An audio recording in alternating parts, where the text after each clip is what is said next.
I feel like this. There's this narrative going around that Derevyanchenko can beat Golovkin, or Golovkin chose not to fight him because he was a high risk, low reward. In my personal opinion, he's 12-0 with 11 KOs. That's him right there in the gold. This is a very old fight, but nonetheless, this morning, okay, let me tell you what I did. This morning, just so happens, before this news came out over on Boxing Scene by Steve Kim, I was watching Derevyanchenko fights, and I was trying to search around to see, like, well, wait a minute. How come nobody has talked to the trainer of both of these fighters, Andre Rozier, about, well, the IBF have ordered these guys to fight, and it looks like the fight is going to take place because Derevyanchenko has not been pulled out, and Danny Jacobs has not been pulled out. So Al Heyman manages and advises both of these fighters, along with a guy by the name of Keith Connolly, as well as they're being matched from USA and wherever Sergey Derevyanchenko has been aligned. For example, he's been fighting on Al Heyman PBC Fox Sports 1 cards. And like I said, most recently, he was on an undercard, an untelevised portion in his last fight against, I forgot the guy's first name, something guy, on an undercard of Wilder versus Luis Ortiz, March the 3rd. So Golovkin was ordered to fight him since the Canelo fight had fell through for May, because Golovkin and Canelo, they thought that their series of fights, the two fights, would have been over by May, and then Golovkin would have likely went on to probably fight Sergey Derevyanchenko or Billy Joe Saunders, or dropped his belt and moved up, dropped all of his belts and moved up to 168 pounds. So Derevyanchenko's team was like, yo, he can't, like, they can't do. Oh, by the way, if I'm correct, also Derevyanchenko is listed on the Lou DiBella website as a fighter, if I'm correct. So he's promoted by Lou DiBella, advised by Al Heyman and some guy, Keith Connolly. I think he only has he only has like a handful of fighters. I've only heard his name a few times. So the controversy is now this article's come out, and you have here. Let me go full screen. I'm going to put the link down below in the description box. So their trainer, he trains both of them, Danny Jacobs and Sergey Derevyanchenko. He's pretty much like, well, whatever happens with the purse bid, which was supposed to be yesterday, by the way. Right now it's July 6, 2018, 11:07 a.m. Eastern Standard Time. The IBF gave them an extension to get a deal done by July the 10th. So sometime next week, we'll hear that there's a deal done for this fight, or Derevyanchenko is going to be pulled, or Danny Jacobs is going to be pulled, and one of them are going to be ordered to fight somebody else. But as it stands right now, the fight looks like it's definitely going forward. And Rozier, the trainer, said this. Where's that? I'm getting my Reading Rainbow ready. If the fight comes down, Rozier made it clear, if the fight does happen, I will be working my son's corner, Danny Jacobs.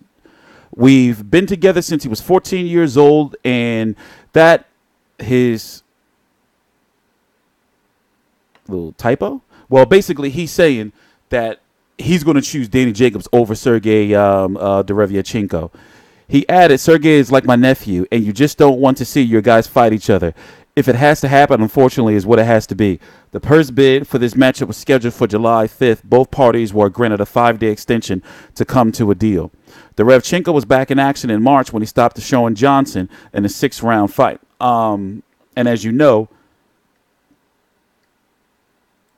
Danny Jacobs' last fight was against I forgot the guy's name, Salusky, moving up from 154 pounds. So let's go look at this, both of these guys' resumes, and I'll give you a brief breakdown for the casual boxing fans who don't know any better. Danny Jacobs, 34-2 with 25 KOs. Biggest fight of his career was Gennady Golovkin over a year ago. Last fight against Salusky, Luis Arias. He is signed with Matchroom USA. Another question that we have to ask is he still going to be fighting on HBO, or is he going to go over to The Zone? And if he's going to be fighting on the Zone, that Matchroom USA Eddie Hearn app, then where does that leave his shot for getting a Canelo or a Golovkin? You know, can you imagine? Will HBO be doing, say, for example, if Danny Jacobs does get a Golovkin, or if he does get, you know, a Canelo, let's just say if he does, would they do like a co-broadcast? You know, people in the United States will either pay to watch it on HBO pay-per-view, or you'll pay to watch it on the Zone. It's weird. We have so many questions on what's going to happen when it comes to the exclusivity of these fighters like Danny Jacobs and Anthony Joshua when it comes to stateside's television rights. But anyway, very, very good fight against Gennady Golovkin. It's good that he's staying active, but he really didn't capitalize off the momentum. So, for example, he lost the fight. He clearly lost the fight. But in a way, he kind of won the night, if you get what I'm saying. Sergio Mora in that rematch that really nobody asked for. But, you know, I'm glad he did get it out of the way. Peter Quillen, this was a big fight at the time. It should have been a bigger fight. Peter Quillen is now fighting at 168. He's going to be fighting on August the 4th against Mayweather Promotions' Jillian Love. And truth be told, Peter Quillen has never been the same since he dropped his title, his WBO title. What was that, 3-4 years back? Caleb Truax, former IBF 168-pound champion. Most recently, he lost to James DeGale, but most known for beating James DeGale. Jared Fletcher, very, very good amateur background. You know, didn't really make it in the pros for guys like Billy Joe Saunders. I forgot who he beat in the amateurs, but he was a very, very good amateur.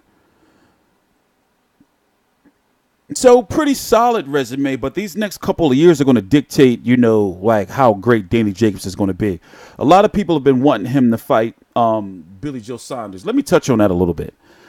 People still don't understand. I'm not going to understand that you don't understand. It's not your job to understand. You just want to see the motherfucking fights. But people don't understand that Matchroom Eddie Hearn and Frank Warren don't work together for big fights. It's like how it was for Mayweather Pacquiao. Like when Pacquiao was over on HBO and Mayweather was over on Showtime, compared to when they were under the same, you know, network, even though they was having promotional issues. I mean, coming together to do the fight, still because of the networks, when Mayweather went over to Showtime, it was just hard to get them to come together. But for a fight of that magnitude, they were able to do so. Danny Jacobs and Billy Joe Saunders is not a big enough fight for the Zone, wherever it's going to be, Sky Sports and BT Sport and Box Nation and Frank Warren to come together. You're going to have to do some research, because there's a whole video that can be dedicated to talking about that whole dynamic of the UK politics and how the networks are being divided. For example, as long as Tyson Fury is with Frank Warren, I don't see the Anthony Joshua fight being able to happen anytime soon, you know? Unless those guys do something groundbreaking and you see a picture with Eddie Hearn and Frank Warren shaking hands, you know, like or standing there like some Kim Jong-un, Donald Trump shit. That'd be like, oh, shit. That's the type of, you know, big deal it is for a Danny Jacobs versus Billy Joe Saunders fight to happen. It's a shame, because if Danny Jacobs was still with Al Heyman solely and over there on Showtime, then Billy Joe Saunders fight could have definitely likely happened. That's why you see these guys not talking about the fight anymore. They know. Billy Joe Saunders and Danny Jacobs know that it's like, damn, that promotional shit, the fight can't happen. So let's go to my next topic, and let's go look at the 160-pound division and talk about the options out there right now and lay out the landscape for those who don't know. Let me see. Third screen. Golovkin, WBC champion. Jamal Charlo, the WBC interim champion. Golovkin, WBA. Roy Murata, the WBA World. Billy Joe Saunders, WBO. Here is wrong screen. Here's Danny Jacobs. Here's Sergey Derevyanchenko. So let's say if Danny Jacobs decides to not fight, you know, Sergey Derevyanchenko, it would come down to Danny Jacobs and his team, or his side of things, because they both had the same trainer, they both had the same advisor. I guess Andre Rozier to say, listen, you know, like, try to go fight somebody else or some shit and give up this title chase. Now, remember, this is a belt on the line. IBF has some prestige to it, you know. They stripped Golovkin basically because they had to. They had to follow their rules. But yeah, also Derevyanchenko side of the team, you know, they was like, yo, y'all gonna just let this shit go down? So we know that Derevyanchenko is not going to drop out. It's all up to Danny Jacobs. Demetrius Andrade is a free agent right now, and that's another video, but we don't know what he's going to do. And he's going to sign with a promotional company who we don't know. Many are saying that it'll be good for him to probably go to Matchroom or Al Heyman. But rest assured that now that he's going to be going with a new promotional outfit, his next fight back ain't going to be no big fight. He's going to go back to, you know, hopefully we'll get at least one fight this year and maybe 2 fights next year out of him. So don't even count him, and then they start going down the line. You know, don't be surprised if, and as I said, right now, all signs are pointing to the fact that the fight is going to happen. And Andre Rozier is not going to train Derevyanchenko, but go with Danny Jacobs. That means Derevyanchenko is going to have to get a whole new trainer. And then if he loses, he's going to probably see because his trainer left him. Miss a whole lot of shit with this fight. But nonetheless, I want to see it. And also, I don't think that Sergey Derevyanchenko is a boogeyman.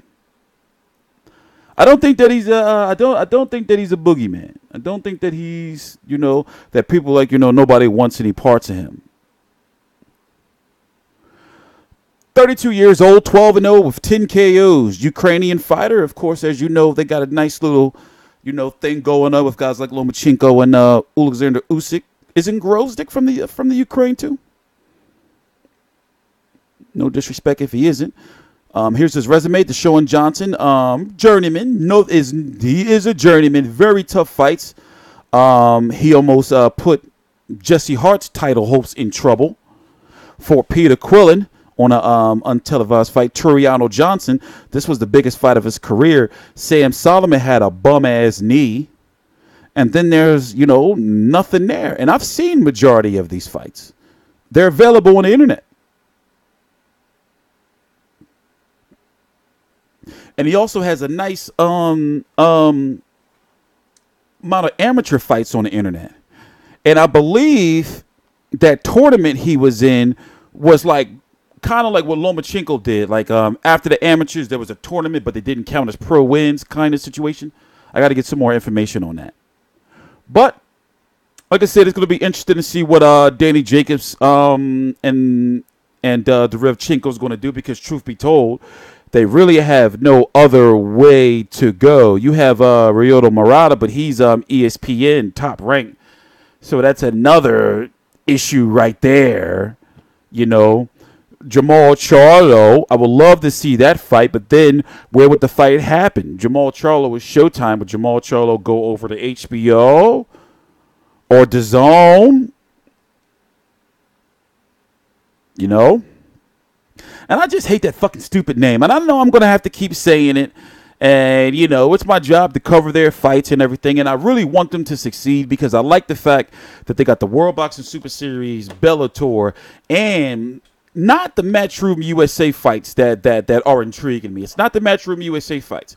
It's the fact that I'll be able to get those overseas fights. You know, the hopefully the next gen. Those cards that they show over there on Sky Sports, those Sky Sports Fight Night cards. I want those cards, you know, and whatever other international cards they pick up, like any Sarlin Brothers cards, stuff like that. You know, I want those over here.